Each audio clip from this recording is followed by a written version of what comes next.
Bom dia a todos.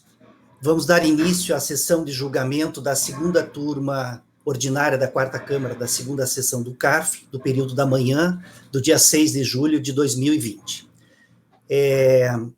Estão presentes os conselheiros Francisco Ibiapino Luz, Gregório Heckmann Júnior, Márcio Augusto Skeff Salem, Renata Torati Cassini, Rafael Mazer de Oliveira Ramos, Marcelo Rocha Paura, Ana Cláudia Borges de Oliveira e Dene Medeiros da Silveira. Só uma observação, o conselheiro Luiz Henrique Dias Lima, que é titular da turma, não participará das sessões de julgamento do dia de hoje, em seu lugar participará o conselheiro Marcelo Rocha Paura como suplente convocado. Já adianto, seja bem-vindo, Marcelo, à nossa turma. Tenho certeza que você vai gostar da turma. Então tá, colegas.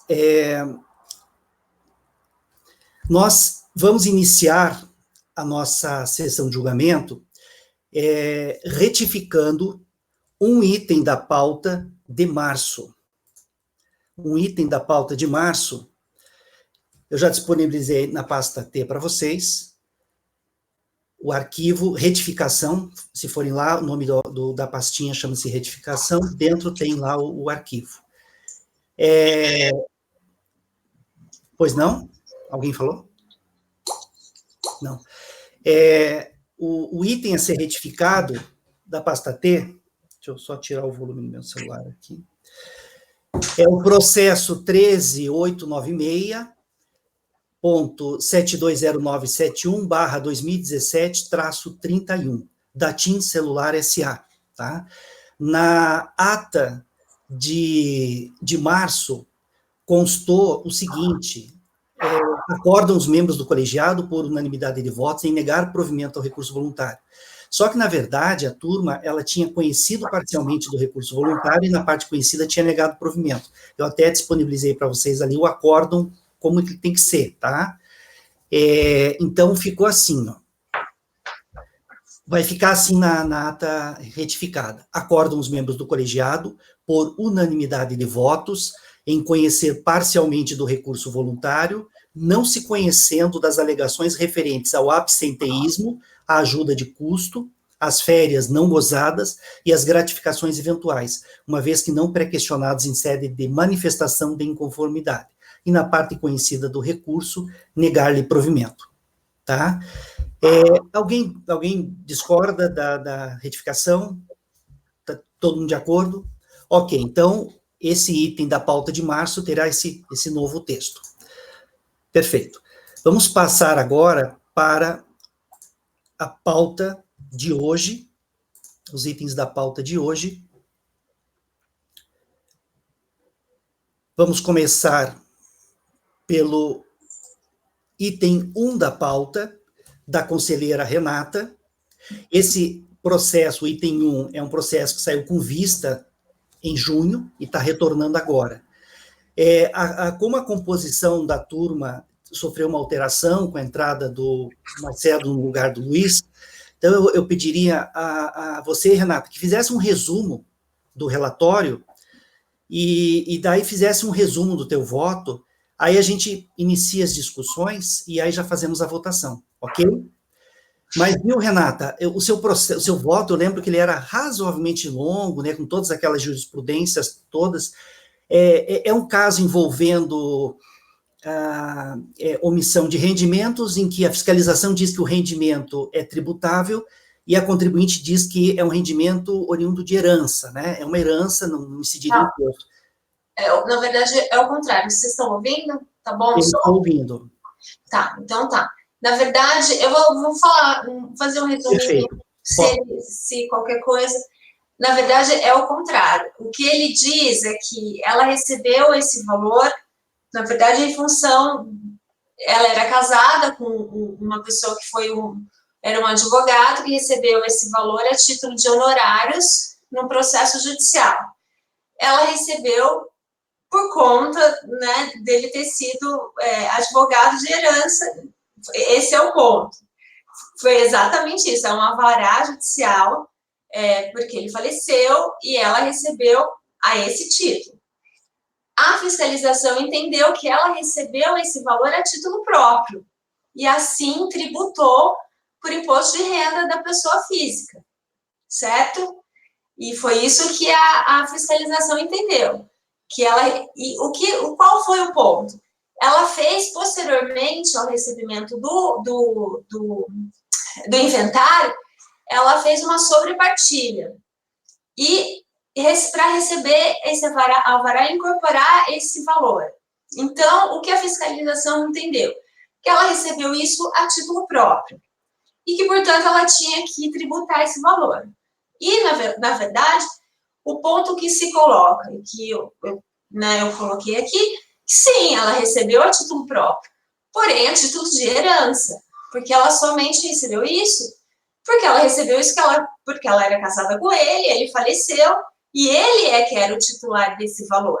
Ele recebeu isso enquanto advogado, por ter atuado naquele processo. E por que ela fez a sobrepartilha? Porque no momento, esse valor estava em liquidação. Então, ela fez a liquidação para apurar esse valor posteriormente e depois ela incorporou isso, porque ela tem um momento certo para apurar os valores do bem, né, quando a pessoa falece, e naquele momento ela não pôde incorporar esse valor na herança, ela incorporou posteriormente. Então, sim, ela recebeu a título próprio, porém a título de herança. E quando ela recebeu, para ela levantar o alvará, os valores dos tributos foram todos recolhidos. O ITCMD, obviamente, e o imposto de renda da pessoa física, recolhido na fonte, na verdade. O imposto de renda na fonte, recolhido por quê? Pelo titular do valor, o falecido. Então, ela, obviamente, não tributou, porque ela recebeu a título de herança. Então, o ponto que se coloca é esse. Então, quem era o titular original do valor? Era o falecido. Ela, sim, recebeu a título próprio, mas de herança. Então, a questão envolvendo este valor é em que momento isso entrou no patrimônio dela e no patrimônio dele. Entrou no patrimônio dele este dinheiro anteriormente à morte dele. Então, este valor era dele originalmente e passou para ela porque ele faleceu. Então, a título de herança. Então, essa é a discussão neste processo. Então, as informações estão todas aqui, por isso acho que foi o Francisco que pediu vista, porque as questões são realmente de verificar as datas, né? Quando as coisas foram sendo incorporadas no patrimônio de cada uma das pessoas, né? Essas são as questões. Mas eu acho do que olhar, obviamente, assim, as jurisprudências, as questões jurídicas tal, mas são mais, acho que, questões de fato, mais até do que questões jurídicas, porque as questões jurídicas, na minha visão, são simples. As questões mais são as questões de fato, né? Não sei o que o Francisco, que pediu a vista, achou, né? É isso, eu não sei se o Marcelo gostaria que eu lesse o relatório e tudo para ver mais alguma coisa. É isso, a discussão basicamente essa. Ok, Renata, então você pode passar ao voto e daí na sequência a gente faz os comentários. Tá. Então, vamos lá. O recurso é tempestivo, estão presentes os demais requisitos de admissibilidade, razão pela qual deve ser conhecido. Preliminar, nulidade do auto de infração. Em seu recurso, a requerente alega nulidade do lançamento porque não lhe teria sido dada a oportunidade de se manifestar sobre os documentos que instruíram o auto de infração, por ausência de descrição precisa e pormenorizada dos fatos que ensejaram a sua lavratura, e porque não teriam sido mencionados qual o objeto da ação fiscal, sua abrangência e quais as espécies tributárias que seriam auditadas, fatos que alegam implicarem em cerceamento do seu direito de defesa e ausência de motivação do ato administrativo de lançamento. Entendo que, neste ponto, não tem razão a recorrente. Com efeito, conforme bem apontado pelo julgador de primeira instância, a ação fiscal se trata de fase não contenciosa do processo de cobrança do crédito tributário, de conteúdo investigatório e, por isso, não regida pelos princípios do contraditório e da ampla defesa. Assim, não se há falar nesta fase em exibição de documentos ao contribuinte ou Estado, uma vez que é a ciência da notificação de lançamento que possibilita a inauguração do processo administrativo fiscal, fase contenciosa do processo de cobrança do tributo, mediante eventual apresentação de impugnação pelo sujeito passivo.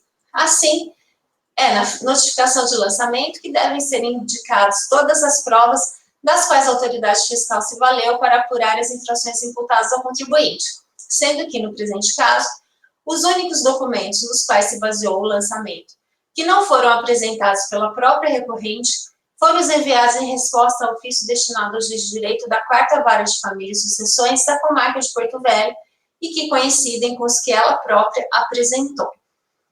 No que diz respeito à alegação de ausência de motivação do ato administrativo de lançamento, que decorreria da ausência de descrição precisa e pormenorizada dos fatos que ensejaram a lavratura do auto de infração, igualmente, não assiste razão à recorrente, pois o tópico complementação da descrição dos fatos acima reproduzido, que integra a notificação de lançamento, contém descrição clara e precisa acerca dos fatos que ensejaram a autuação, que diferentemente do que alega a recorrente, possibilitou que tivesse perfeito conhecimento dos motivos que ensejaram o lançamento e exercesse de forma ampla, como de fato fez, o seu direito de defesa.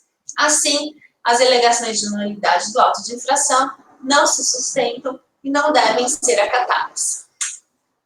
Aí, sobre o mérito, a natureza jurídica de valor recebido pela recorrente e tido por rendimento omitido. Só um minutinho, por favor.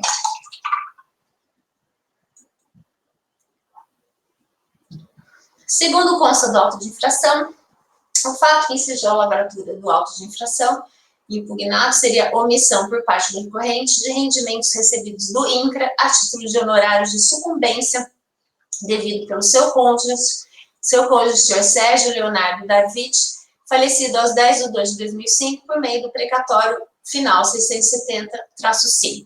Alega a autoridade lançadora que o inventário do senhor Sérgio, que tem a recorrente como inventariante, transitou em julgado aos 28/2/2007, com a retificação aos 8/4/2014, sem menção ao aludido precatório, sendo que o fato de ter sido lavrada posteriormente escritura pública de sobrepartilha para fazer constar os recursos dele decorrentes, não implica que esses rendimentos foram adquiridos por herança, pois jamais integraram o patrimônio do falecido e nunca foram tributados, razão pela qual a recorrente reveste a condição de contribuinte do imposto de renda devido pela aquisição de disponibilidade da renda proveniente do precatório mencionado após a morte do seu marido, o senhor Sérgio Leonardo David.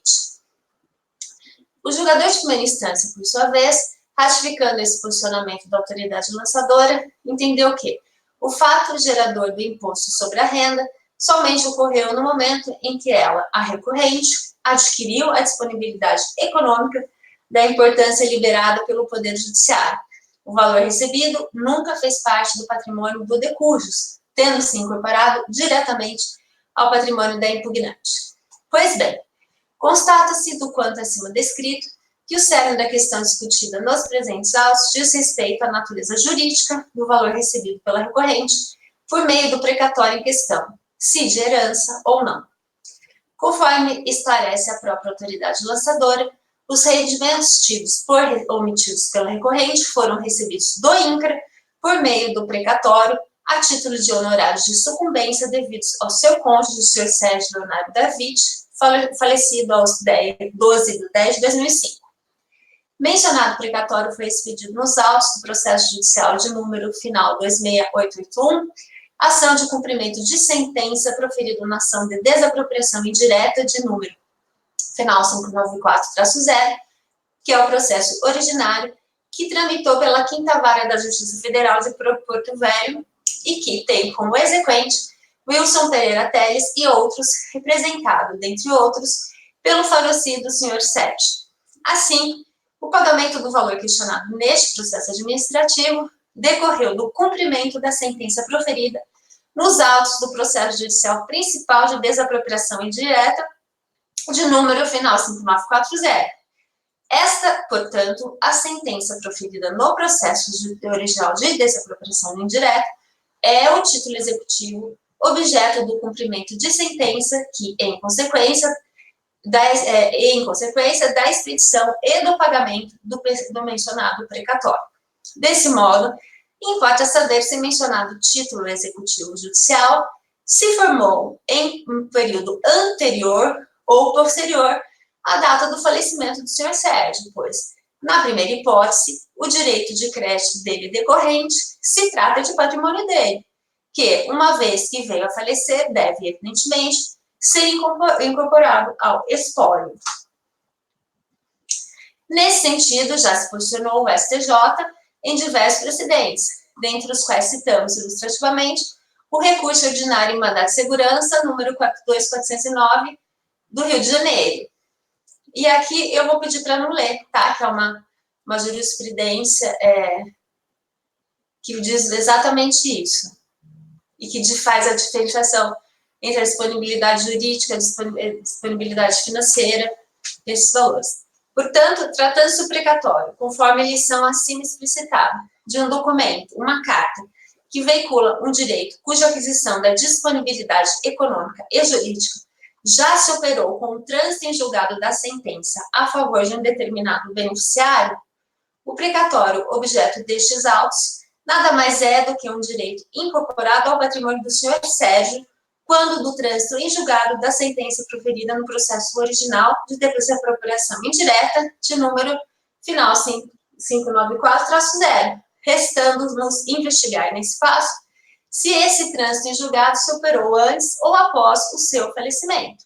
Nessa linha, do andamento do processo original de desapropriação indireta, disponível para consulta pública no sítio do Tribunal Regional Federal da Primeira Região, embora não conste a data exata do trânsito em julgado da decisão ali proferida, é possível verificar que esse evento, trânsito em julgado, ocorreu anteriormente ao dia 28 de janeiro de 99, pois nesta data houve o ajuizamento de ação rescisória do julgado em questão, que é a ação rescisória final 1157, que, aliás, a título de informação, teve desfecho desfavorável ao autor, ou seja, o Instituto Nacional de Equalização e Reforma Agrária, INCRA.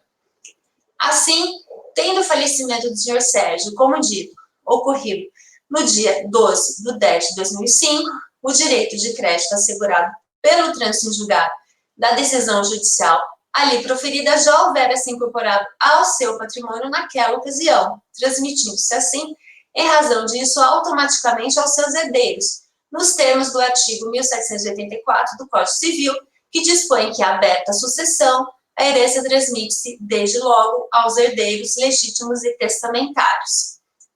Portanto, entendemos com todo respeito que não tem razão a autoridade lançadora, nem o julgador de primeira instância, e tampouco a mencionada solução de consulta número 198 COSIT, ao afirmarem que os valores em questão não têm natureza de herança, porque jamais integraram o patrimônio do falecido e nunca foram tributados, pois tais valores são, em verdade, decorrentes de seu direito de crédito reconhecido na mencionada sentença proferida nos autos do processo de apropuração indireta, final 594-0, cuja aquisição se operou com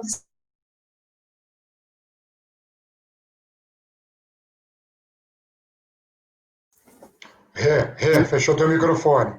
Como? Teu microfone está fechado, Rê. Desculpa, eu baixei sem querer aqui. Até onde eu li, vou ler esse parágrafo de novo, tá? Portanto, entendemos com todo respeito que não tem razão a autoridade lançadora, nem o julgador de primeira instância, tampouco a mencionada solução de consulta número 198 COSIT, ao afirmarem que os valores em questão não têm natureza de herança, porque jamais integraram o patrimônio falecido e nunca foram tributados, pois tais valores são, em verdade, decorrentes de seu direito de crédito, reconhecido na mencionada sentença proferida nos autos do processo de apropriação indireta cuja aquisição se operou com o respectivo trânsito em julgado e se transmitiu aos herdeiros incontinentes no momento de seu óbito. E aqui pedimos vênia para transcrever outro trecho do mesmo voto, proferido pelo ministro Mauro Campbell, no já mencionado RESP 42.409. Eu vou pedir para não ler, tá? Porque a jurisprudência está aqui, desculpem, a diferença lá. Não por outra razão, o valor efetivamente pago à recorrente foi, de fato, o valor do precatório líquido do imposto de renda retido na fonte, devido pelo seu beneficiário original, o falecido senhor Sérgio, conforme consta do alvará número 9 de 2001, anexo à folha 16. E aqui consta, e ele é líquido do DCMD também, esse valor sim devido por ela. Veja-se que a própria autoridade lançadora reconhece o recolhimento do imposto de renda retido na fonte em questão, conforme se constata da descrição dos fatos e enquadramento legal, a folha 35, o valor este compensado do quanto já está sendo cobrado agora da hora recorrente. Assim, a nós é claro que o valor recebido pela hora recorrente por meio do precatório número final 675, a título de honorários de sucumbência devidos ao seu cônjuge, o senhor Sérgio Leonardo David, falecido aos 12/10/2005, tem natureza jurídica de herança, sobre o qual, em razão disso, não é devido imposto de renda pela recorrente, em razão das normas expressas nos artigos 39, inciso 15, do Rio de 99 e 6º, inciso 16 da Lei 773 de 88. Esse também é o entendimento do STJ, expresso em outro precedente, aqui o RESP 163-6477 de Pernambuco, e por tudo exposto, sendo de herança a natureza jurídica dos valores recebidos pela recorrente a título de honorários de sucumbência, devidos ao falecido cônjuge, senhor Sérgio, isentos, portanto, de imposto de renda nos termos dispositivos legais acima mencionados, a recorrente não é contribuinte deste posto e não se há a falar em omissão de rendimentos neste caso concreto, devendo ser reformada a decisão recorrida e cancelado o auto de infração. Este é o meu voto, até o momento, né? Dependendo de como... Ok, Renata. Colegas, esse caso é um caso diferente, eu não lembro de a gente ter enfrentado uma situação assim na turma, é um caso bem atípico, né? Não é tão comum, mas, numa linha do tempo, cronologicamente, os fatos são os seguintes, me corrija se eu estiver errado, Renata. Tá. Em 99, transitou em julgado a ação lá do precatório, né, que resultou no precatório, transitou em julgado aquela ação, em 99, tá? Uhum. Em 2005, o contribuinte, ele falece, né, em 2005, né, ele falece, em 2005. Já tinha transitado, então, em julgado quando ele faleceu. Sim. Em 2007, a família, então, faz lá a partilha, né, dos bens. Isso. Em 2007 é feita a partilha dos bens. Uhum. Como a família ainda não tinha recebido aquele valor, né, lá da ação, né, ela não informou na partilha esse valor, tá? Em 2007. Em 2011, 4 anos depois, em 2014. Não, em 2011 é o levantamento dos valores, né? Não foi 2014? Não, foi em 2011. Em 2011, foi feito o levantamento dos valores, entendeu? Tá. Peguei aqui. Tá, 2011. Tá. Os herdeiros, a cônjuge, né? Eles receberam os valores em 2011, tá? Eu até acho o seguinte, como esse era um valor, vamos dizer assim, do contribuinte, eu imagino até que deveria ter sido feita uma retificação da declaração do espólio, né, aquela declaração final do espólio, teria que ter sido, porque no ano que foi feita a partilha, é feita a declaração final do espólio, né, me corrijam se eu estiver errado. E aí, em 2011, quando a família recebeu, creio que deveria ter sido feita uma retificação daquela declaração, para apurar eventual imposto a recolher na declaração de espólio do contribuinte. Aí isso não foi, até onde eu sei, não foi feito, tá? Então, nós estamos em 2011, então, em 99, teve o trânsito em julgado da ação lá que daria o direito ao contribuinte dos valores. Em 2005, o contribuinte falece. Em 2007, ocorre a partilha, sem informação dos valores. Em 2011, a família recebe os valores, a esposa, a cônjuge, recebe os valores, 2011. Até onde eu sei, não é feito retificação da declaração final de ajuste. Em 2015... 2014. Em 2014, é quando a contribuinte faz a consulta, né? É isso? Em 2014, a contribuinte faz uma consulta. Essa consulta, inclusive, é da contribuinte, né? É dela. É mesmo, né? Inclusive, na época, essa consulta ela foi bastante comentada, assim, eu pesquisei na internet, em vários sites é mencionada essa consulta, vários advogados comentam e tal. A impressão que eu tenho é que ela serviu até como um referencial, assim, eu encontrei até decisões judiciais posteriores a essa consulta, citando essa consulta e tal. Então, em 2014, a contribuinte faz uma consulta para saber se aquele valor lá deveria ou não ser tributado e tal. Aí, sai essa solução de consulta, que diz assim, ó, o resumo da solução de consulta é assim, ó. A emenda só, diz assim, ó, valores referentes a precatórios pagos ao cônjuge supérstite, depois de finalizada a partilha ou a sobrepartilha, não se enquadram como herança. Tais valores constituem rendimentos tributáveis em relação aos quais o cônjuge sobrevivente reveste a condição de contribuinte, tá? Para a fiscalização, para a Receita Federal, é assim, o contribuinte, ele não teve a disponibilidade econômica ou jurídica daquele rendimento, tá? Por isso, ele não se revestiu da condição de contribuinte. A esposa, ela teve essa disponibilidade econômico-jurídica, né? Então, ela se reveste da condição de contribuinte. A questão que pega aqui para mim é o seguinte, essa solução de consulta diz assim, ó, que se os valores, né, referentes ao precatório, forem recebidos depois da partilha ou da sobrepartilha, tá?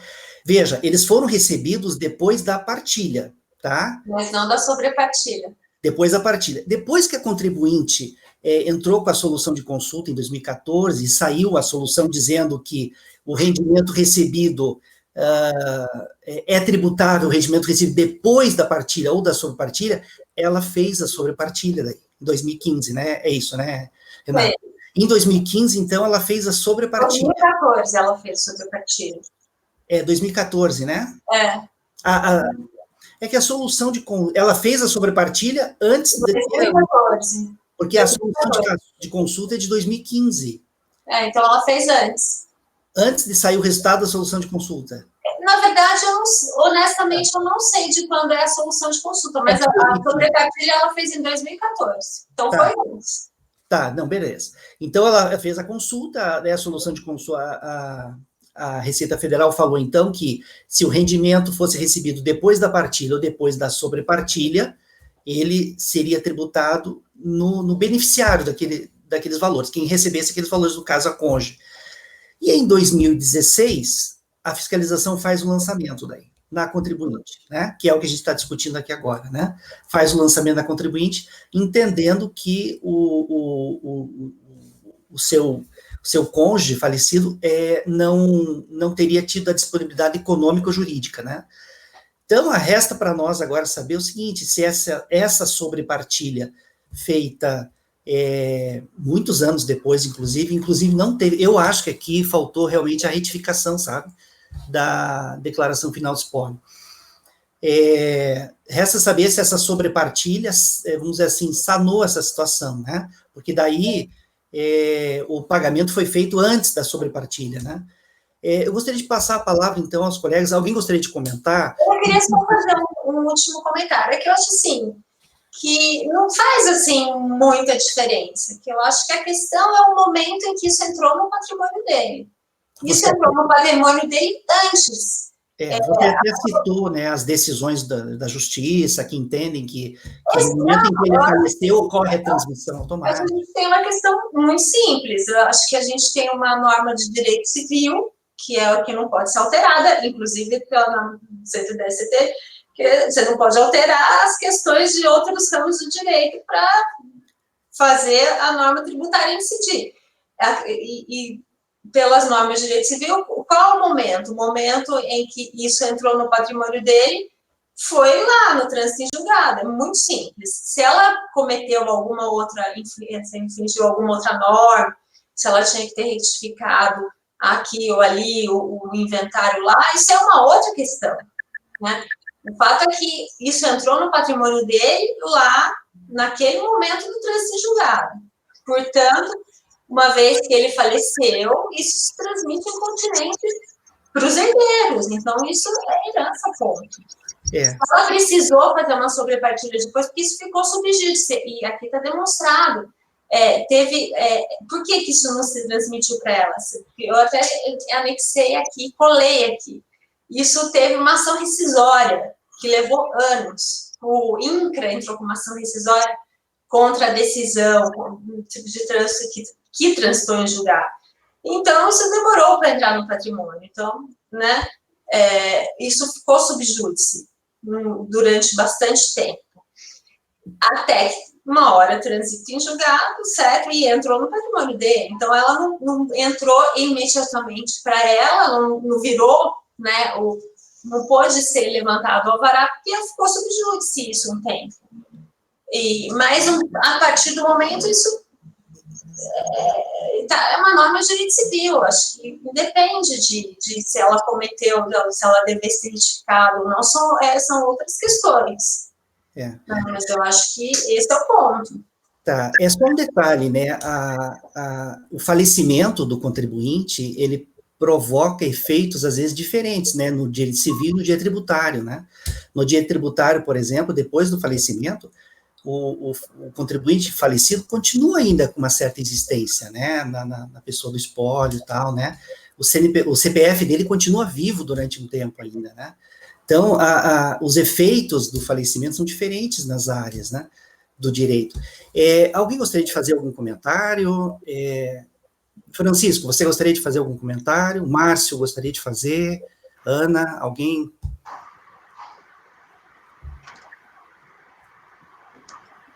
Todo mundo tranquilo aí? Podemos? O Márcio quer falar. Bem, olha só, eu acho que a questão, que é até bom até eu esclarecer com a Renata, e para a turma também, é saber em que momento se dá a disponibilidade jurídica no recebimento do precatório. E aqui não tem dúvida que a disponibilidade econômica ou disponibilidade financeira ocorreu pós-mortem. Isso aí é irrelevante nesse caso, inclusive. Eu acho que é relevante saber em que momento se dá a disponibilidade jurídica de um precatório. Eu defendo, por exemplo, uma ideia de que se eu ingresso com uma ação contra uma pessoa, no momento que eu tenho um título judicial, eu tenho direito ao crédito, então, naquele momento, eu vou ser tributado, independentemente se eu vou receber esse dinheiro no ano seguinte ou não. Eu tenho esse entendimento, que é o título que manifesta, nesse caso, a disponibilidade jurídica. O precatório é um troço esquisito, porque o precatório tem uma disciplina diferente. O precatório não é igual a uma ação entre partes, uma ação de direito privado. O precatório, ele não tem uma data para ser paga. E aí eu queria saber, até para os conselheiros mais experientes aqui da turma, perguntar se existe alguma norma ou se existe alguma decisão que estabeleça qual é a data da disponibilidade jurídica de um precatório. Porque, como a Renata citou, teve uma ação rescisória. A ação rescisória poderia rescindir a coisa julgada, rescindindo a coisa julgada, coisa que não aconteceu, mas rescindindo a coisa julgada, então não é aquela data de disponibilidade jurídica, era uma outra data, nesse caso. Mas aí a gente extrapolaria para outro tipo de ação. Mas, enfim, a despeito dessa ação rescisória, qual é a data que a gente considera como de disponibilização jurídica de um valor de precatório? Porque se a data for o trânsito julgado, então não há nada a ser reparado na decisão da Renata. Então, para ela levantar o valor, veja bem, inclusive você pode olhar até no alvará. Você já abate o imposto de renda independente de qualquer coisa. Independente se ele vai ser rescindido. Se ele for rescindido, ok, acabou, o dinheiro não é do falecido. Porque ele atuou e ele não vai receber. Agora, se a decisão não for rescindida, o precatório, ele vai receber, certo? E quem vai pagar esse imposto de renda vai ser ele, porque o crédito é dele. Quem é o titular daquele valor que está no precatório é ele, porque é ele que atuou ali naquele processo. Porque ele está recebendo aquilo a título de honorários. Veja só. Eu não discordo de ti em regra, mas eu discordo de ti especificamente. Aliás, eu não discordo ainda também.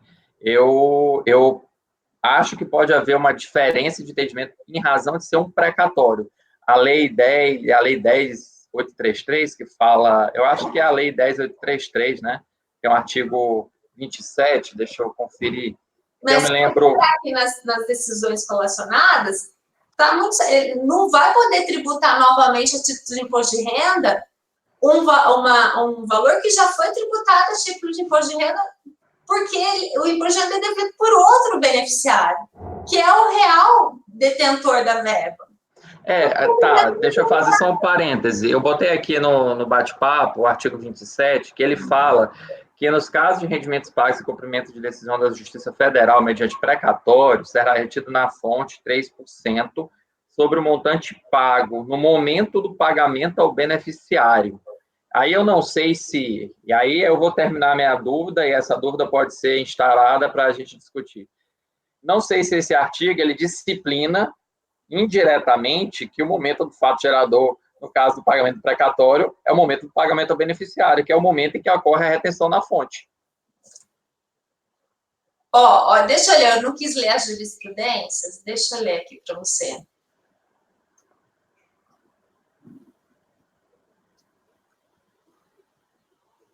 O critério material da hipótese de incidência do imposto de renda é a aquisição de disponibilidade econômica ou jurídica de renda ou de proventos de qualquer natureza. Como já mencionado em outra ocasião por essa corte, não se deve confundir a disponibilidade econômica com disponibilidade financeira.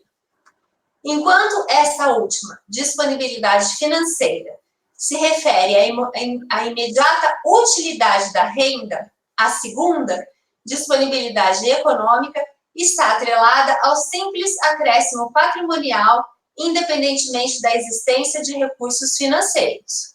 O precatório é uma carta precatória, expedida pelo juiz da execução ao presidente do tribunal respectivo, a fim de que, por seu intermediário, seja enviado o ofício de requisição de pagamento para a pessoa jurídica de direito público obrigada. Sendo assim, é um documento que veicula um direito de crédito líquido, certo e exigível, proveniente de uma decisão judicial transitada em julgado. Em outras palavras, o precatório veicula um direito cuja aquisição de disponibilidade econômica e jurídica já se operou com o trânsito em julgado da sentença a favor de um determinado beneficiário, não por outro motivo que esse beneficiário pode realizar a cessão do crédito. Desse modo, o momento em que nasce a obrigação tributária referente ao imposto de renda, com a ocorrência de seu critério material da hipótese de incidência, disponibilidade econômica ou jurídica, é anterior ao pagamento do precatório, disponibilidade financeira, e essa obrigação já nasce com a sujeição passiva determinada pelo titular do direito, que foi reconhecido em juízo beneficiário, não podendo ser modificada pela cessão do crédito por força do artigo 123 do CTN. O pagamento efetivo do precatório é apenas a disponibilidade financeira do valor correspondente, o que seria indiferente para efeito do imposto de renda, não fosse disposto no artigo 16 da Lei 8541 de 92, que elenca esse segundo momento como sendo o momento do pagamento, retenção na fonte, do referido tributo ou do critério temporal da hipótese de incidência. É possível a cessão do direito de crédito veiculado no precatório, contudo, sua validez e eficácia submete-se às restrições do imposto pela natureza da obrigação. Sendo assim, o credor originário do precatório é o beneficiário a que alude o artigo 46 da Lei 8541 de 92, desimportando se houve cessão anterior e a condição pessoal do cessionário para efeitos de retenção na fonte. Então, uma coisa é verdade, hein, Márcio, a Receita não vai cobrar imposto enquanto alguém não receber, né? Não vai cobrar com base numa... Até porque essa ação aí, que transitou em julgado, ela teve uma ação rescisória, inclusive, né? Que meio que sobrestou o pagamento, né? Poderia, inclusive, ninguém ter recebido nada, né? Se tivesse tido decisão favorável na decisão, na rescisória, né? Então, é só no momento em que alguém recebeu o valor é que é feita a tributação, né? A cobrança do imposto, em que é apurado o imposto devido e tal, né? Bem, colegas, então nós temos o seguinte, foi feita a partilha antes do recebimento, aí a família recebeu o valor, já tinha sido feita a partilha. Depois que a família recebeu o valor, alguns anos depois, ela fez a sobrepartilha. Então, a partilha foi feita antes do recebimento, mas a sobrepartilha foi feita depois. E aí, essa questão, né? Podemos passar a votação. Você quer falar, Francisco? Bom, colegas, eu mantenho o mesmo entendimento que eu tinha na sessão passada. E aí eu vou tentar mostrar aqui o porquê. Então, no voto aí, o próprio ministro, naquela oportunidade, eu até tinha colocado, olha, como não é uma decisão vinculante do STJ, eu não acompanho esse entendimento. Mas eu olhei essa jurisprudência aqui, e ele coloca, a Renata leu aqui agora, esse item 5 aí, na página 5, o pagamento efetivo, eu só vou ler isso aqui, em relação a isso. O pagamento efetivo do precatório é apenas a disponibilidade financeira do valor correspondente, o que seria indiferente para efeito do imposto de renda, seria indiferente, não fosse o disposto do artigo 46 da 8541, que trata da retenção na fonte do efetivo recebimento, não é isso? E aí ele define aqui, o próprio ministro nessa ação aqui, ele já define o critério temporal da ocorrência do fato gerador. Então, existe o critério material, ele deixou bem claro lá, e o CTN ele é geral, até porque esse critério material, na pessoa jurídica, a quem labuta na contabilidade, regime de competência é assim. Teve a disponibilidade econômica, independente de entrar dinheiro ou não, você lança aquele lucro, lá no LALU, livro de apuração do lucro real, você exclui isso daí. Mas na pessoa jurídica você usa, é um entendimento perfeitamente, está de acordo com o CTN. Agora, para a pessoa física, é diferente. E aqui, se a gente analisar direitinho, o que é que está acontecendo? O ministro aqui, ele não entrou na 7713, nem na 9250, que trata da pessoa física lá da tributação, que é justamente a definição desse momento da ocorrência do fato gerador. Ele, indiretamente, ele foi na 8541, porque ela trata da fonte. E por que ele ficou aqui? Porque o objeto desse julgamento aqui foi uma cessão de direito. Se observarem o entendimento aí, aqui está discutindo o seguinte, em relação à cessão do direito, ele não tá discutindo o fato gerador.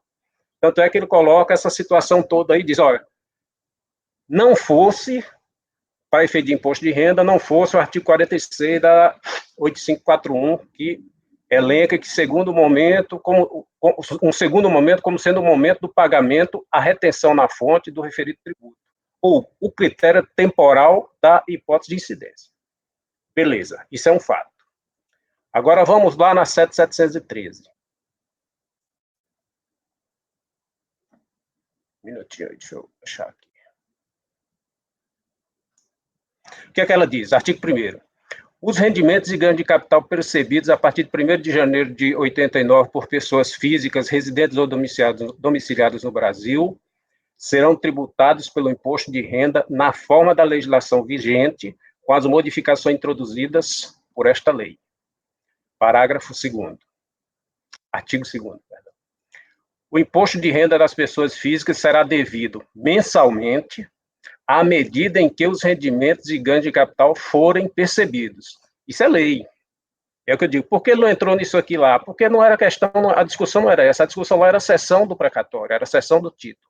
É uma outra negociação lá entre particulares. Artigo 3º. O imposto incidirá sobre o rendimento bruto, sem qualquer dedução, ressalvado do exposto do artigo 9º, são aquelas isenções lá, né? E aí ele aqui nos parágrafos, aí ele explica, olha, constitui rendimento bruto todo o produto do capital, do trabalho, ou da combinação de ambos, os alimentos e pensões percebidos em dinheiro, e ainda os proventos de qualquer natureza, assim também entendidos os acréscimos patrimoniais não correspondentes aos rendimentos declarados. Ou seja, o provento é aquilo que não é do capital, nem é do trabalho, nem da junção de ambos, é provento. Se não está isento, por quê? As isenções, as questões de isenções são fechadas, né? A lei determina. Então, não tem que ser não tem discricionariedade para analisar se isso pode ser ou não pode ser. Isso é fato. Aí, não vou ler mais dela, aí eu vou descer lá para a 9250, artigo 7º. A pessoa física deverá apurar o saldo em reais do imposto a pagar ou o valor a ser restituído relativamente aos rendimentos percebidos no ano calendário e apresentar anualmente, até o último dia do mês de abril do ano calendário subsequente, a declaração de rendimentos em modelo aprovado pela Receita Federal. O montante, artigo 13, o montante determinado na forma do artigo anterior constituirá, se positivo, saldo do imposto a pagar e, se negativo, saldo do imposto restituído. Ou seja, o que é que nós temos aqui? A não ser aquelas situações de tributação exclusiva na fonte, de tributação definitiva ou exclusiva na fonte, todos os rendimentos, eles são levados à tributação no momento do recebimento, na pessoa física. Né? Isso aí a gente, está na lei, a gente vê, até no ganho de capital, se há uma negociação e parcela do valor se o valor não é à vista, é parcelado, a tributação vai ser na medida você faz o cálculo do rendimento, o lucro foi esse. Qual o percentual dele que eu recebi esse? Tributa agora. Recebi outro percentual lá na frente. Aí, naquele momento de recebimento, vai tributar. Então, na pessoa física, é regime de caixa. Nesse ponto. Então, do meu ponto de vista, esse fato gerador ocorreu quando esse dinheiro entrou, quando foi recebido. Aí a gente vai para outra questão, que está no voto também. Bom, esse rendimento foi tributado. Então, vai tributar novamente, aí a gente já vem com outros questionamentos. Tá. Então, eu vou dar um tratamento de rendimento tributado exclusivo na fonte, para esse caso de precatório. A lei não diz isso. No momento algum, a lei diz isso. É um questionamento a se fazer. Bom, então, nessa situação, vai ser tributado exclusivamente na fonte, a 3%? É outro questionamento. E, por fim, eu acho também, entendo que não houve, não é o caso de legitimidade passiva, porque o DENI colocou alguma possibilidade de retificar a declaração final de espólio, mas veja bem, em 2007, esse CPF morreu. Teve o trânsito em julgado do inventário, tem uma decisão judicial que matou esse CPF. Esse rendimento entrou novamente, por fim, lá na conta do beneficiário. Eu entendo que ele foi classificado corretamente na autuação como provento. É um rendimento tributável que bateu aqui, independente de nome, de origem, ele é tributado, e, sendo assim, foi efetuada a autuação. Então, esse é o meu entendimento em relação a essa questão.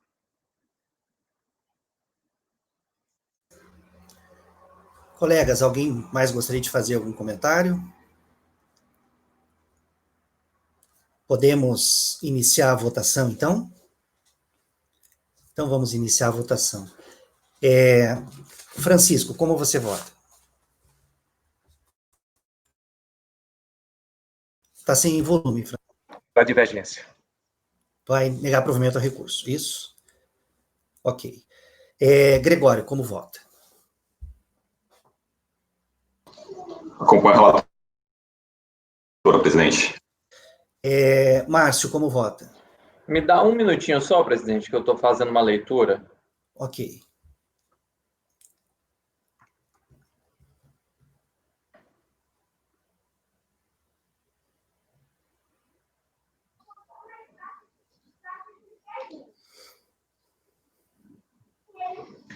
Interessante, enquanto o Márcio faz a leitura aí, só para fazer um destaque aqui, diz a fiscalização, né, que a escritura pública de sobrepartilha para fazer constar os recursos dele decorrentes não implica que esses rendimentos foram adquiridos por herança, pois jamais integraram o patrimônio do falecido e nunca foram tributados. Isso aqui é o que a fiscalização diz. Aí, quando você vai no alvará de levantamento, tem um extrato bancário, por meio do qual foi feito o levantamento, aí você tem lá requerente, o falecido, o senhor Sérgio, o valor que foi levantado e respectivo IR que foi retido na fonte, conforme a relatora destacou. Gregório, mas a retenção na fonte é uma antecipação. Esse valor é tributado de ajuste. Mas foi tributado. O fato gerador ocorre em 31 de dezembro, então é no ajuste. O fato gerador ocorre no ajuste. Aí foi a fiscalização dizer que não foi tributado, não, isso não é verdade, foi tributado. Agora, se foi feito certo, aí você poderia até discutir, talvez isso, como o presidente relatou, talvez você devesse levar para o ajuste para a declaração de espólio, ajustar lá, enfim, aí seria outra vertente. Mas dizer que o rendimento não foi tributado, o provento não foi tributado, foi tributado. Não, a gente não vamos polarizar, mas assim, eu entendo que essa antecipação aí não quer dizer tributação, isso aí é lei para marcar, mas a tributação é feita no ajuste, que deveria ter ido, quando a contribuinte recebeu esse dinheiro, ela deveria ter levado a ajuste, aí sim, seria tributado naquele momento por ela beneficiária.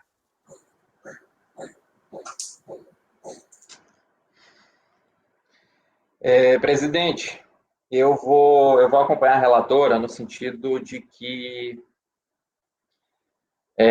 no momento do trânsito julgado do precatório, já pode haver a cessão do crédito. Então, você já pode receber também o ingresso patrimonial respectivo. Você já tem a disponibilidade jurídica garantida daquele título, ainda que você não tenha a data, você não saiba quando vai receber, você tenha uma incerteza em relação ao momento. Eu me filiei aqui também a algumas considerações que o CARF tem tomado, porque eu estava vendo alguns julgados do CARF, inclusive decisões da Câmara Superior, aqui, que são opostas ao caso da Renata. Porque o caso da Renata é postecipar a tributação para disponibilidade financeira. Alguns julgamentos do CARF, eles anteciparam para a disponibilidade jurídica, e eu estava vendo que existe sempre uma linha cinza em relação ao precatório, que é diferente de outras ações judiciais envolvendo privados, pessoas privadas, particulares.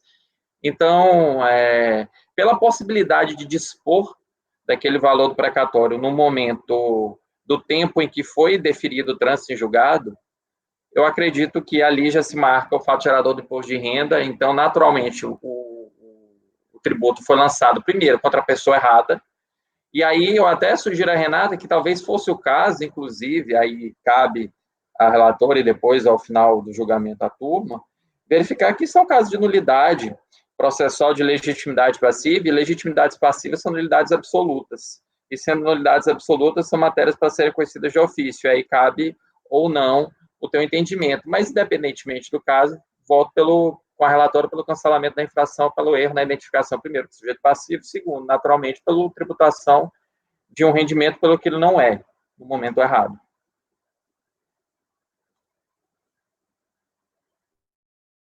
Ok, o conselheiro Márcio, então, acompanha a relatora também. Renata, é o voto dela. Rafael, como vota? Eu acompanho a relatora dele. Relatora. Marcelo, você acompanhou mais ou menos a discussão aí, como você vota? Acompanha a divergência ou acompanha a relatora, Marcelo? Acompanha a divergência. Ok. Ana, como vota? Eu acompanho a relatora. Eu vou acompanhar a divergência também. Então, colegas, no item 1 da pauta, ficou assim, então.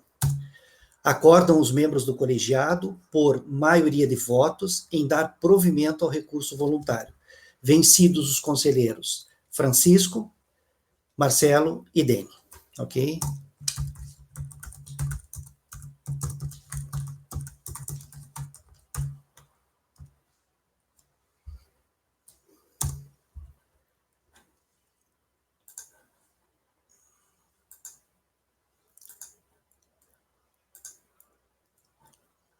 Ok. Agora vamos passar para os itens. Esse item 1, colegas, ele foi paradigma para os itens 2 e 3 da pauta, tá? Vamos passar agora para o item 4 da pauta, que também é da conselheira Renata, foi também um pedido de vista em junho, e esses pedidos de vista, eles aparecem nessa pauta de hoje na medida em que em que as vistas foram solicitadas no mês passado, eles estão na ordem dos pedidos de vista. Então, vamos passar para o item 4 da pauta, que também é da conselheira Renata, que foi o segundo processo a ser pedido, sair com vista no mês passado. Esse processo, item 4 da pauta, é do contribuinte Eduardo Olímpio Machado Neto. Mesma coisa, Renata, pode fazer um resumo do relatório, um resumo do voto, aí a gente passa já para a discussão. Esse aqui é ITR, colegas. Pode começar então, Renata.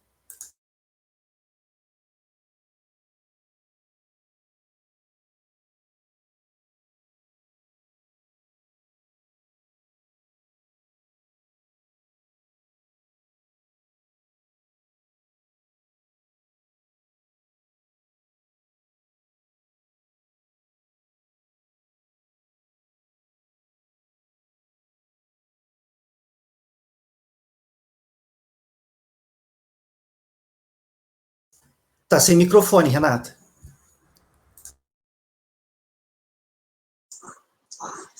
Contra o contribuinte foi lavrada a notificação de lançamento, por meio da qual se exigiu pagamento de TR do exercício de 2006, acrescido de juros moratórios e multas de ofício, totalizando o crédito tributário no importe de R$ 479.250,47, relativo ao imóvel rural denominado Fazenda Porto Alice, com área total de 2.083 hectares, localizado no município de Rio Brilhante, Mato Grosso do Sul.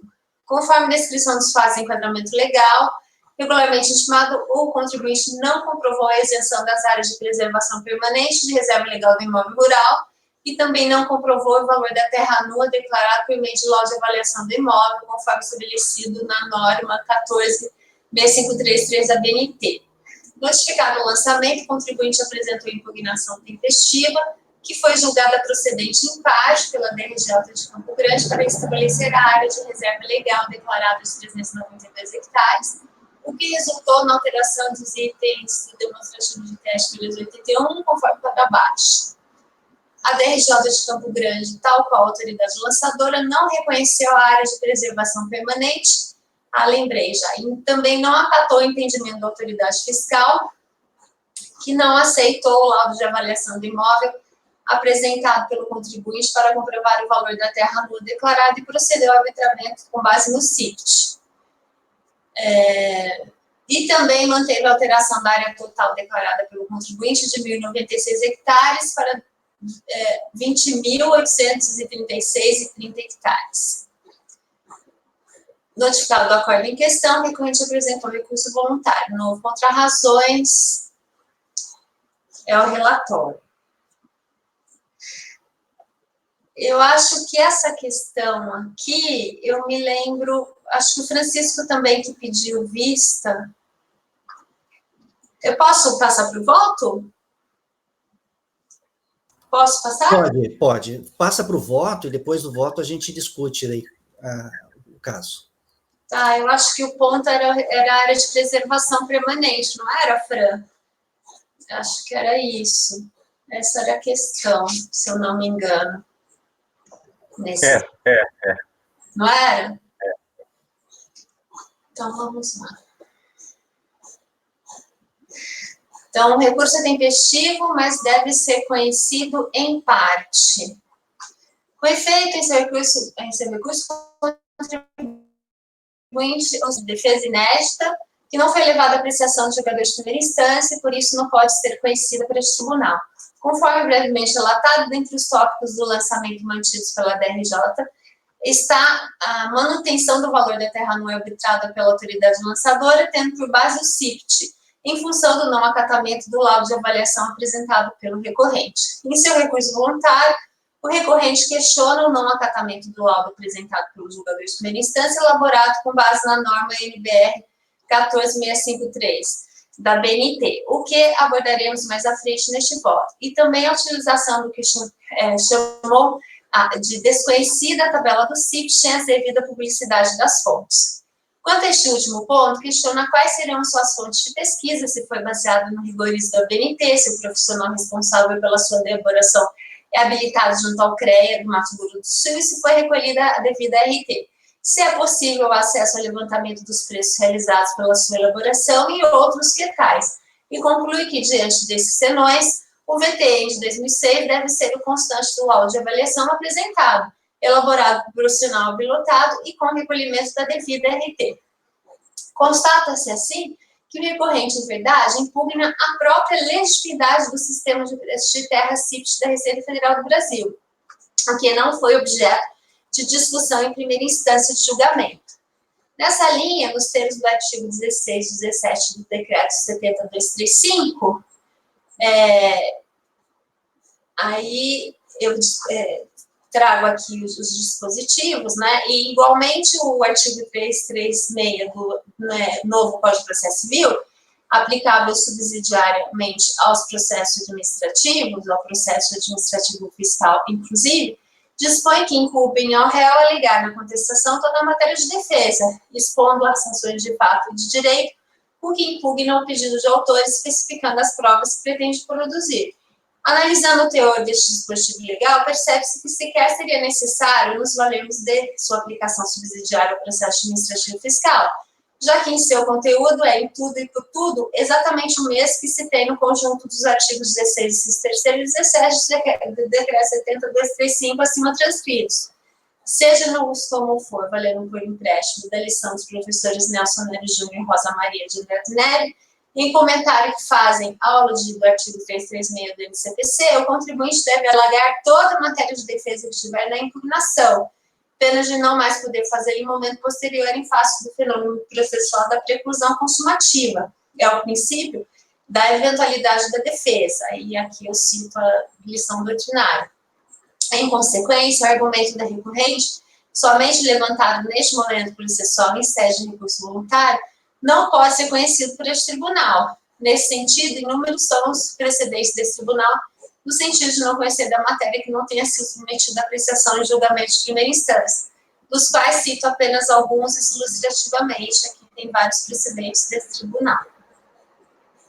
Desse modo, essa matéria somente alegada em grau de recurso, relativamente à legitimidade do CIPT, não será conhecida.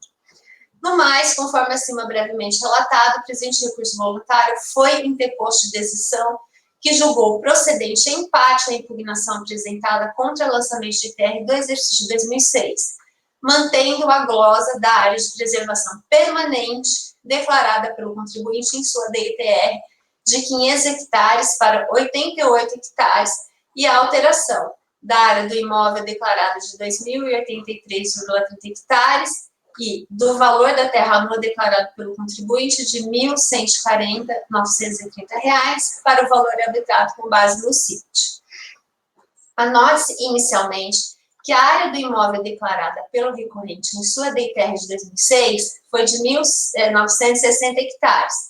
No entanto, segundo consta da notificação de lançamento, restou comprovada uma área de 2.883,30 hectares, que foi considerada na apuração do crédito tributário em discussão.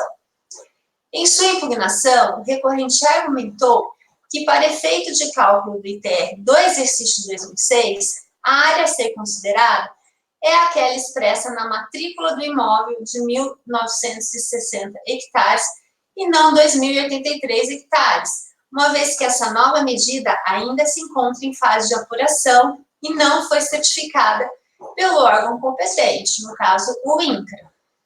Esse argumento foi afastado pela DRJ de Campo Grande, que entendeu que a área do imóvel deve se referir à situação existente na data da entrega do ITR, independentemente de atualização no registro imobiliário. Em seu recurso voluntário, o recorrente não impugnou este ponto da decisão recorrida, que por isso se tornou matéria incontroversa, não mais passível de discussão em sede administrativa.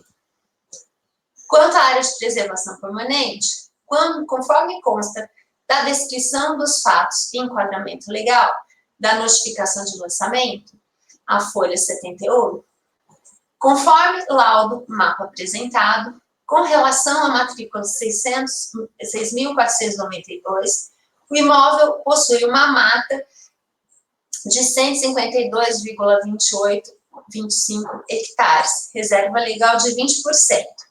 E relativamente às matrículas 792,730, 826 e 827, o imóvel possui uma mata de 187,9 hectares, área de preservação permanente de 88,78 hectares, margem de rio, restante pode ser reserva legal.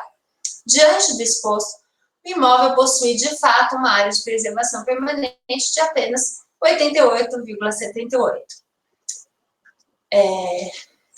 Ou seja, do quanto acima relatado, verifica-se que a autoridade fiscal reconheceu a existência de apenas 88,78 hectares de preservação permanente no imóvel, e não de 500 hectares, tal qual declarado pelo contribuinte em sua DITR de 2006, por conta da não apresentação de ato declaratório ambiental ao IBAMA no ano de calendário de 2006. Ou seja, este foi o fundamento para o reconhecimento de 88,78 hectares de área de preservação permanente no imóvel, e não 500 hectares, tal qual declarado pelo contribuinte na DITR de 2006. Com efeito, compulsando-se os autos, verifica-se que o documento de folhas 9 mencionado no relato fiscal acima trata-se de um ato declaratório ambiental do imóvel em questão, porém protocolizado no IBAMA aos 17/2 de 2002. Portanto, inválido para o ano calendário de 2006, para aqueles que entendem que a apresentação de tempestiva doada ao IBAMA é imprescindível para o gozo do benefício de isenção tributária relativamente às áreas ambientais, tais como as de preservação permanente ou de reserva legal. A decisão recorrida por seu turno acresceu ainda mais um fundamento para o gozo da isenção, além da necessária apresentação do ato ao IBAMA, segundo os julgadores de primeira instância, para as áreas de preservação permanente, além da comprovação da entrega doada ao IBAMA, sua exigência deve ser comprovada por laudo técnico emitido por engenheiro agrônomo florestal, acompanhado da RT que apresente uma perfeita indicação das áreas totais do imóvel, que se enquadram nessa definição e menciona especificamente em que artigo de lei, da Lei nº 4771 de 65, Código Florestal, a área se enquadra, posto que, para as enquadradas no artigo 3º dessa lei, também é exigida a declaração de ato do poder público consoante previsão nele contida. Em atendimento à intimação fiscal, o interessado apresentou um laudo técnico ambiental com informação sobre a existência no imóvel de área de preservação permanente de 500 hectares, que estariam sujeitas à inundação, mas sem apresentar maior detalhamento sobre a situação dessa área. As áreas alagadas e ou imprestáveis somente podem ser consideradas somente podem ser consideradas de preservação permanente se enquadradas no disposto nos artigos 2º e 3º da Lei 4771, como informado no artigo 10, parágrafo 1º, inciso 2º, a linha A da Lei 9393/96, já transcrito. Se a área está localizada fora das dimensões previstas no artigo 2º, somente pode ser considerada de preservação permanente se enquadrar na previsão do artigo 3º, que exige declaração por ato do poder público. E as informações contidas no laudo técnico não esclarecem essa situação. Em seu recurso, o recorrente alega que protocolizou a ata no IBAMA, aos 17/2 de 2002, que serviu para comprovar o reconhecimento da área de reserva legal. portanto, não pode ser interpretado em parte e não se prestar para comprovar a área de preservação permanente. Pois bem, entendemos com todo respeito que não tem razão nem a autoridade lançadora a respeito do ADA.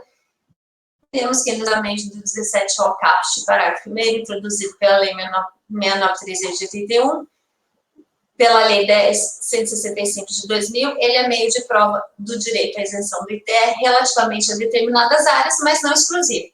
E aqui, acho que eu já li, todos já sabem a minha opinião sobre isso, acho que eu não preciso ler, né, Dani? O que você acham? Eu acho que sim, se o Marcelo...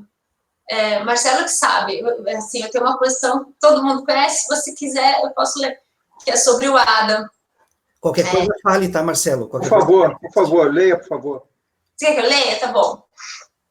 Com efeito, dispõe o dispositivo legal. Os proprietários rurais que se beneficiaram com a redução do valor do imposto de propriedade rural (ITR), com base no ato declaratório ambiental, com base em ato declaratório ambiental ADA, deverão recolher ao IBAMA a importância prevista no artigo 3.1 do anexo tal. Parágrafo 1º, a utilização do ADA para efeito de redução do ITR, do valor a pagar ao ITR, é obrigatória. Aí eu prossigo. Sabendo-se que, não apenas por regras de hermenêutica e interpretação de normas jurídicas, mas por imperativo legal, o sentido de um parágrafo deve ser buscado à luz do que está disposto no caput do artigo, pois por meio do parágrafo ou se expressam os aspectos complementares às normas enunciadas no caput, ou as exceções às regras por este estabelecida, a leitura do parágrafo 1º acima transcrito não pode ser feita de forma isolada.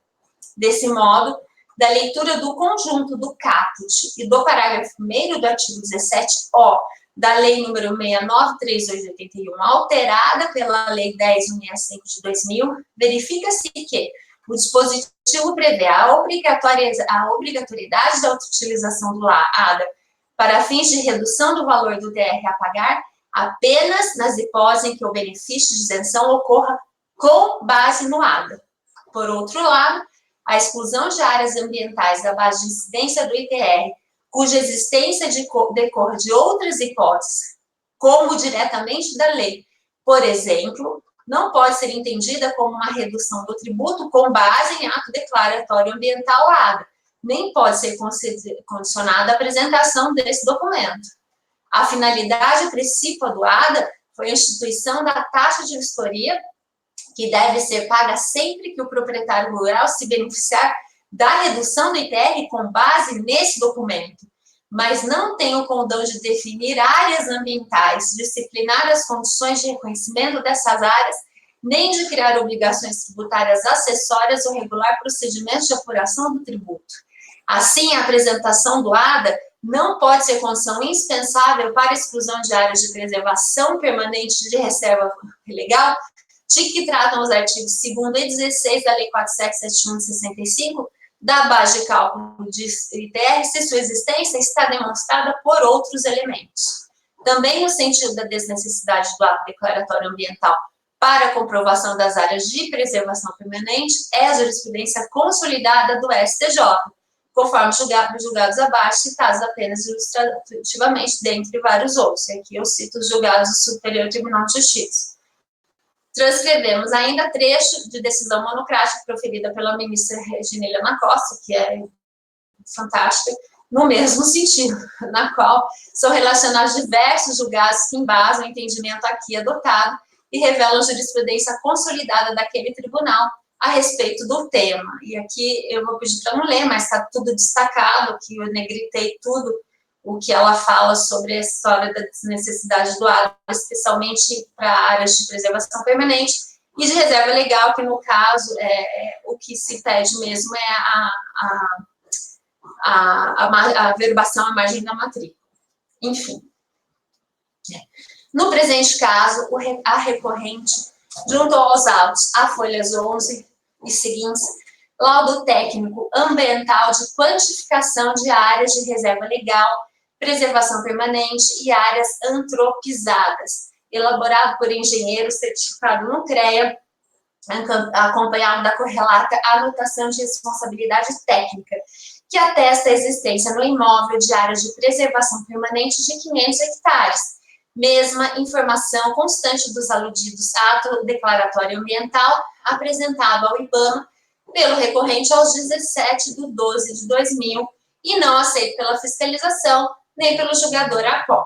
O argumento do julgador de primeira instância, no sentido de que o laudo técnico ambiental apresentado pelo recorrente, que dá conta da existência no imóvel da área de preservação permanente de 500 hectares, não deve ser aceito por não especificar se tal área está localizada dentro das dimensões previstas no artigo 2º da Lei 4771, ou se enquadra no artigo 3º da mesma lei, de modo que, neste último caso, para ser considerada de preservação permanente, exigir-se-ia ainda declaração de ato do poder público, não pode ser aceito, uma vez que se trata de inovação no fundamento do lançamento, absolutamente vedada à autoridade julgadora, conforme expõe o artigo 146 do CTE. Ademais, saliente que a folha 16 dos autos, aludido ao laudo técnico ambiental, folhas 11/22, que é a abrangência total do laudo, no tópico determinação das áreas de preservação permanente, afirma claramente o seguinte: determinação das áreas de preservação permanente. As áreas de preservação permanente são constituídas de várzeas alagadas, mata ciliar, dos córregos e do Rio Brilhante, áreas de preservação das nascentes, lagoas naturais e brejos, entre outros. Ressalte que a área localizada em Angélica, em grande parte do ano, fica alagada. Ou seja, embora o laudo não seja expresso em mencionar em qual dispositivo da Lei 4771/65 tais áreas se enquadram, entendemos que, com todo respeito, a descrição acima é bastante clara e de simples leitura, em contexto com os artigos 2º e 3º da lei em questão, é possível verificar que tais áreas se enquadram no artigo 2º, alíneas A, B e C, que dispõe: consideram-se de preservação permanente, pelo só efeito desta lei, as florestas e demais formas de vegetação natural situadas a, ao longo dos rios ou de qualquer curso d'água, desde que seu nível mais alto, em faixa marginal, cuja largura mínima será. E aqui estão todos os específicos, se vocês lerem esse dispositivo, vocês vão ver que tudo o que o laudo descreve se encaixa nesse dispositivo legal aqui. Desse modo, diante de todo exposto, entende suficientemente comprovada a existência do imóvel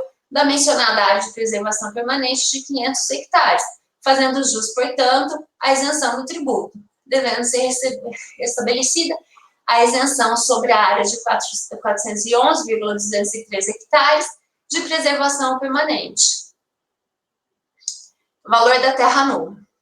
Em sua terra do período, o recorrente declarou o valor da terra nua em R$ 1.140.930.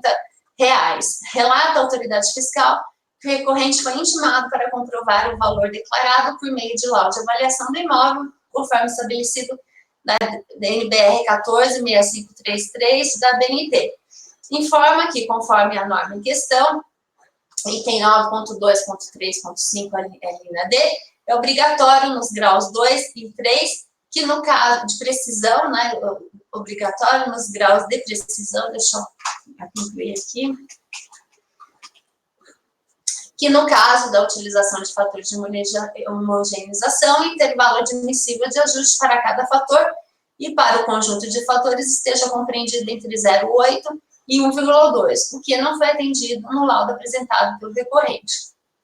Conclui assim que, dessa forma, ficou comprovado quanto à fundamentação a falta de grau 2 do laudo técnico, o que impossibilita concluir que o VTN, por hectare avaliado em 579,35, representa o valor do mercado de 1º de janeiro do ano de exercício do TITR.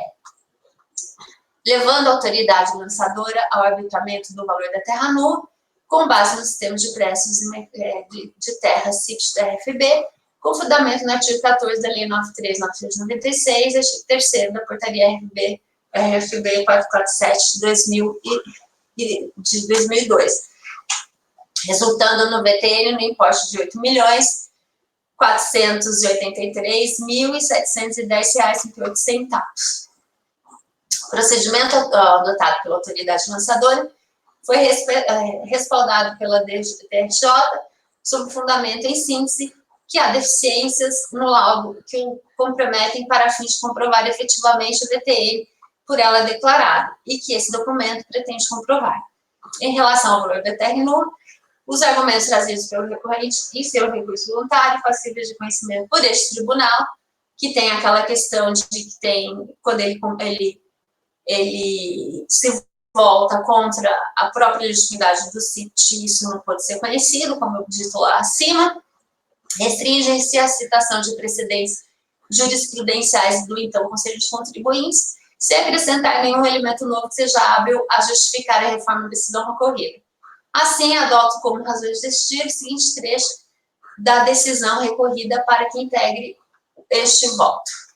O laudo apresentado pelo contribuinte em atendimento à intimação fiscal foi rejeitado pela autoridade lançadora, que apontou deficiências nele encontradas, quanto a não observar determinações contidas na norma BNT. A autoridade fiscal destacou, em suma, que os fatores de homogeneização dos elementos de amostra pesquisada ultrapassaram o intervalo admissível estipulado na norma NBR 146533 e que, assim, o laudo não se enquadrou no grau 2, o que impossibilita que seja aceito para a comprovação do VTN no exercício tratado. O contribuinte não apresentou outro laudo para suprir as deficiências citadas na autuação. Além disso, vê-se que o laudo técnico considera como amostras valores de imóveis localizados em municípios diversos do área tratada, sendo que apenas 2 dos 8 dados considerados se referem a imóveis localizados no município de Rio Brilhante, mas se trata apenas de oferta e não de negócio realizado, e foram consideradas informações que teriam sido fornecidas por corretores de imóveis e extraídas da internet, sem comprovação de que os negócios considerados nas amostras são contemporâneos ao exercido aqui tratado. Há de ser respeitado o disposto no item 9.2.3.5, a linha B, da NBR 146533, que dispõe que, para enquadramento nos graus de fundamentação 2 e 3, é obrigatório que o laudo contenha, no mínimo, 5 dados de mercado efetivamente utilizados. Os dados de mercado coletados devem, ainda, se referir a imóveis localizados no município do imóvel avaliando, contemporâneos à data do fato gerador do ITR. Por fim, o recorrente informa, a fim de evitar a incidência de juros e correção monetária e de acordo com a Lei 11.949, regulamentada pela Portaria Conjunta PFTU-RFB, número 6, de 22 de julho de 2009, que prevê descontos de 100% na multa e 45% nos juros, que recolheu os valores do ITR suplementar aos 27 de 11 de 2009 por meio de DARF, no concernente ao valor da terra anua do exercício 2006, com alíquota de 0,3%. O valor do VTN, de acordo com o lançamento efetuado pela SRF, de R$ 8.483.710,38, requer que esse valor de ITR de 2006 suplementar seja aceito como quitação do débito cobrado. O valor do tributo a ser recolhido deverá ser apurado após o trânsito em julgado de decisão a ser proferida nesse processo administrativo, até porque, para efetivar o pagamento noticiado, o recorrente procedeu ao cálculo considerando dados que não são corretos, como, por exemplo, a área total do imóvel, que ele considerou como sendo 1.960 hectares, e conforme expusemos acima, para fins de cálculo do tributo, prevalecerá a área constante do lançamento de 2.083,30 hectares, em face da ausência de impugnação quanto a este ponto no recurso voluntário. Assim, uma vez que haja decisão definitiva, o pagamento já realizado será abatido do saldo remanescente do crédito tributário. Conclusão. Diante do exposto, conheço em parte o recurso voluntário, na parte conhecida, dar-lhe provimento parcial para restabelecer a isenção tributária sobre a área de preservação permanente de 411,213 hectares. Deverá ser abatido do saldo remanescente do crédito tributário o pagamento já efetuado pelo contribuinte. como voto, presidente. Ok, colegas. A conselheira, então, ela está conhecendo parcialmente do recurso voluntário, não está conhecendo da alegação referente ao CIPT, né, Renata? Alegação referente... Né? Uma parte do CIPT, a outra parte eu estou acolhendo as razões... Sim. As alegações que você não conhece são as referentes ao CIPT, né? Ele questiona... quando ele questiona a legitimidade do CIPT, okay. Eu não conheço. Perfeito. E na parte conhecida do recurso, você está dando provimento apenas à área de preservação permanente, que é a APP. Isso. O contribuinte tinha declarado 500 hectares, a fiscalização glosou esse valor que você está restabelecendo, de 411, e manteve isso 88, né? E você está restabelecendo a área de preservação permanente que havia sido declarada na DITR. Isso. E aqui é o exercício 2006, né? Isso é importante aqui no julgamento. É exercício 2006, né? Então, tá. Colegas, vamos, então, fazer uma breve discussão. Francisco, você que é o nosso especialista em ITR na turma, você chegou aqui a questão, acho que parece que está em cima do laudo, né? Talvez, né? Se laudo atende ou não, se ele pode... me parece, numa primeira análise, que a questão do ADA não seria o ponto nevrálgico, assim, não sei se eu estou equivocado, porque o ADA passou a ser anual a partir de 2007, né? Mas o fundamento da autuação é justamente esse, a falta de apresentação de ADA. Esse é o fundamento da autuação. Quem fala do laudo foi a decisão da DRJ. Então, o fiscal fala do ADA. A DRJ vem com o ADA e mais laudo. Nesse caso aqui, a fiscalização diz uma coisa que eu até concordo, assim, eu acho até que ela tem razão. Eu não sei se encontra muito suporte na legislação, mas eu acho justificável. A fiscalização fala que não basta ter a área de preservação permanente, a vegetação em cima tem que estar preservada. Né? Eu acho certo isso, sabe? Agora, a legislação fala em área, né? Não fala... Então, e aí a DRJ rebate esse ponto da fiscalização, inclusive, né? É isso, né, Renata? A DRJ, ela fala que depende se tem ou não área, né? Se tem ou não vegetação, né? Mas, Francisco, você gostaria de fazer algum comentário?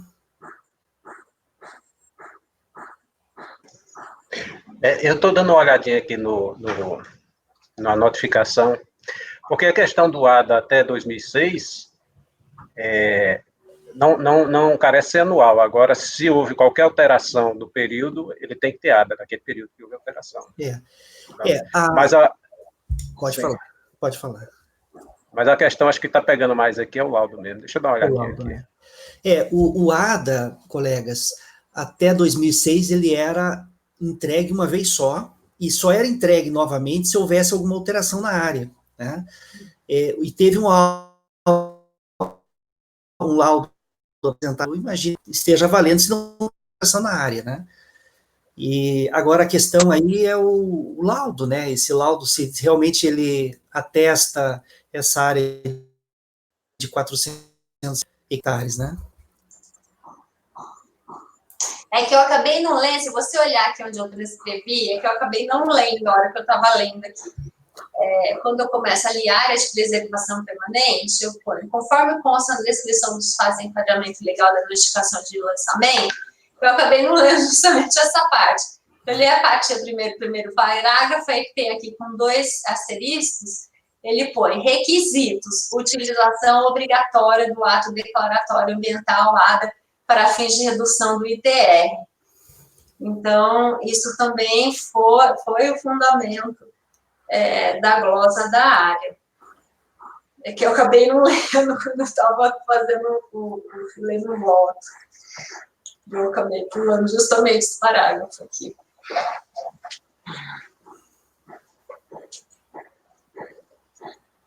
Então, ele mesmo, o fiscal, autuou por isso, ele não autuou pelo laudo, ele autuou pelo ADA. E aí, o julgador de primeira instância que vem, e além do ADA, ele ainda inclui o laudo e diz que o laudo não comprova porque o laudo não descreve quais requisitos da Lei 4771 aquelas áreas que o laudo constata existentes se enquadrariam.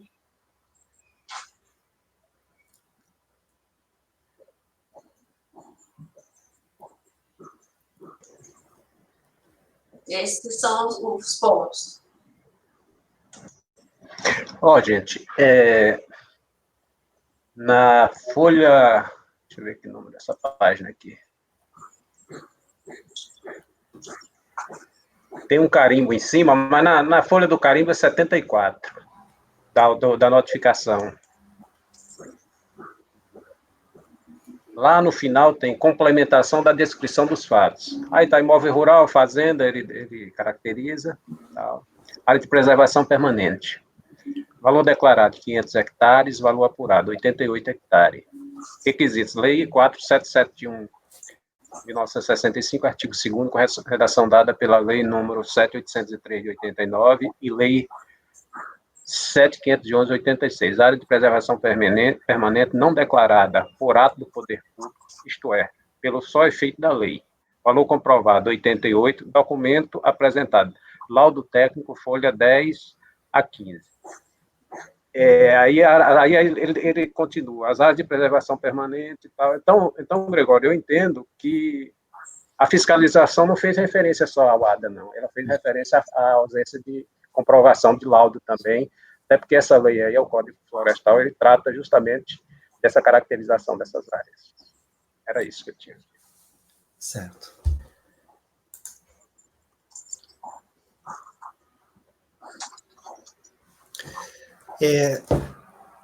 Colegas, alguém gostaria de fazer mais algum comentário? Podemos passar para a votação? Vamos votar, então. Francisco, como você vota? Desculpe. Negar provimento. Divergência. Divergência. Gregório, como você vota? Com a relatora, presidente. Com a relatora. Márcio, como vota? Eu acompanho a divergência. Rafael, como vota? Eu acompanho a relatora, presidente. Ok. Marcelo? A divergência. Divergência. Ana? Eu acompanho a relatora. Relatora, eu vou acompanhar a divergência também.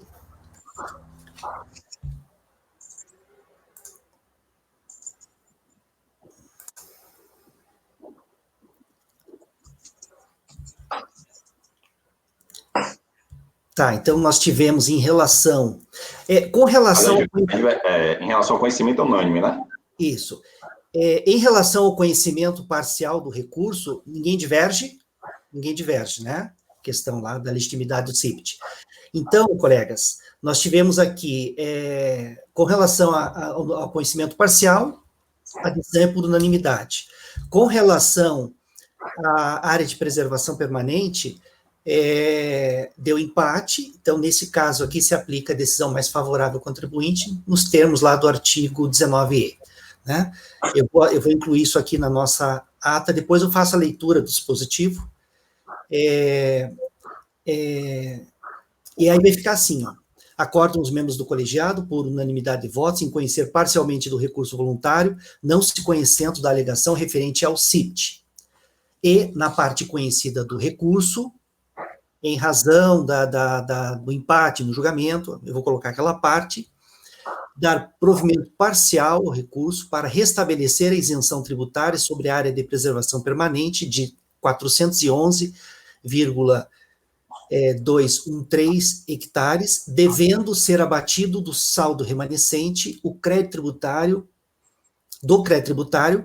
o pagamento já efetuado pelo contribuinte. Era interessante colocar aqui, talvez, Renata, ou a página onde está o DARF, você tem no processo, né? Você não bota a data do recolhimento, né? Eu vou colocar... Você quer que eu insira o que aqui? Você sabe aí facinho a folha que está o DARF? Não sei, tem que olhar.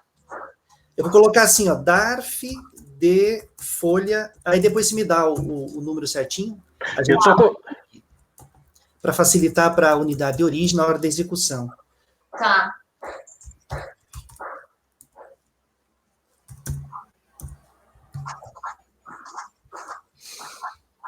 Tá. Vencidos os conselheiros Francisco, Márcio, Marcelo e Dene, que negaram o provimento ao recurso.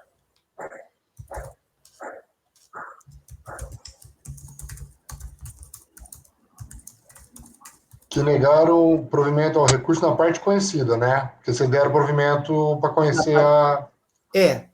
Na parte conhecida.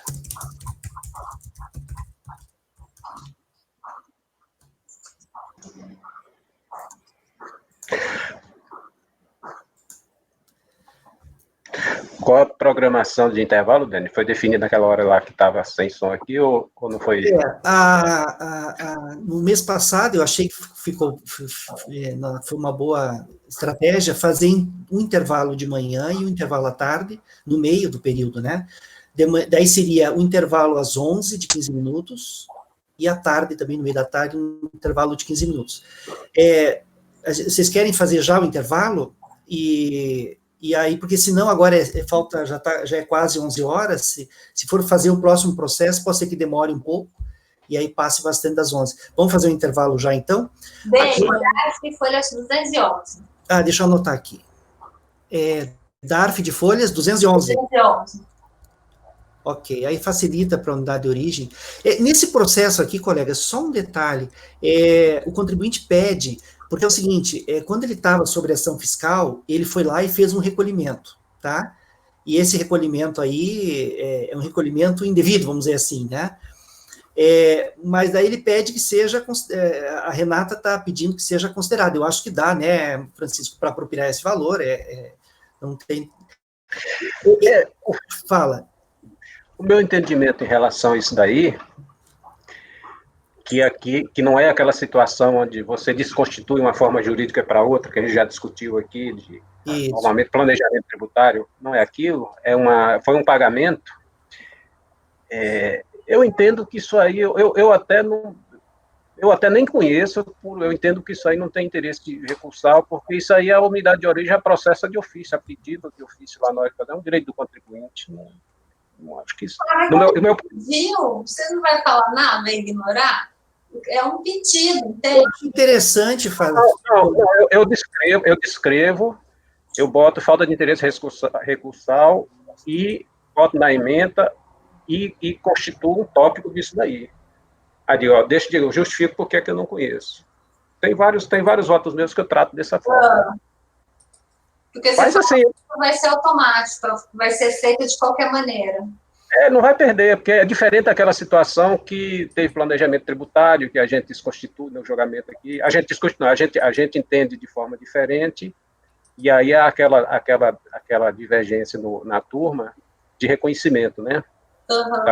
Falou que o cara, não, aí ele correu risco, então não, deve, então aí é outra situação. Mas quando é um valor do contribuinte, isso é uma antecipação que ele já fez, aquilo ali fica num sistema, se não alocar, fica solto. Aliás, isso já está alocado, então a própria unidade, a pedido dele ou de ofício, isso aí já é parte lá, é de rotina, né? Aí eu trato isso como falta de interesse recursal e não conheço. Mas eu acho que dá no mesmo também, você coloca. Eu acho que podemos deixar eu só acho que isso aí não é controvérsia. Porque não está no alto, não tem assim. Tá, então eu vou deixar só vencidos os conselheiros Francisco, Márcio, Marcelo e Dene, que negaram o provimento ao recurso. Ponto. Não é... Agora sim, só é entendimento meu também. Se for não conhecer, eu acho que tem que mostrar porque é que não está conhecendo, né? Fazer o tópico. Ou então... Eu vou deixar assim. Deixa assim só. Também, nesse caso, não prejudica. Só... prejudicar não vai. Tá, eu só vou deixar, então, que a gente nega provimento ao recurso, tá? Então, tá certo. Então, tá, até porque essa discussão aqui agora vai ser gravada, né, e a contribuinte vai ter acesso a essa discussão nossa em relação a esse valor. Colegas, então, agora é quase 11 horas, Vamos fazer um intervalo de... Vamos fazer assim, ó, vamos retomar às 11h15. Tudo bem para vocês? Tá 11h15? Vai dar 18 minutos. Tá bom. Então tá bom, colegas. Até daqui a pouco. 11h15, então.